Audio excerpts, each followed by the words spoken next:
We went to Cincy Winter Beer Fest with one goal in mind, to try to find the person who likes beer the most in this big place. Snagging the tickets and they're off. Big craft beer drinker. Where you from? Hundreds of folks like Tim Lucan. He's a big beer fan. They keep up with me. We're all use Untapped. We all love going to different breweries. But even he isn't stout enough to hold the title. Who might that belong to? Ohio Beer Fasting Man has now been my moniker for 4 years. This is Del Hall. I'm kind of cultivating the craft beer diet. He's doing more than that. Let's get one here. Let's do the Belgian quad, but just a skosh. For breakfast, lunch, and dinner, it's a liquid-only diet of beer. How are things going so far, by the way? It's great. Amazing. Thank you, sir. Year 3? 4.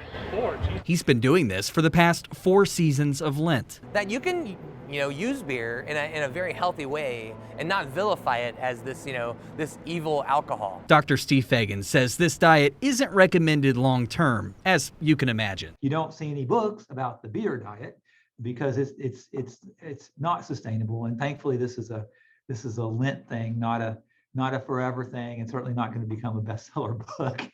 He says it's all about moderation. Back at Beer Fest, the glass is half full for a good cause. So far, he's raised more than $5,000 for the Ken Anderson Alliance. I have a 15-year-old daughter who has cerebral palsy.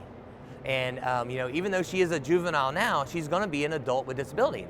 The Ken Anderson Alliance is an amazing foundation that actually supports adults with disabilities. As for that first meal after the diet, I make really good homemade guacamole, and I have a margarita because you can't have tequila during this entire time. in downtown, All right, brother. Love it. Jake Ryle, WCPO 9 News.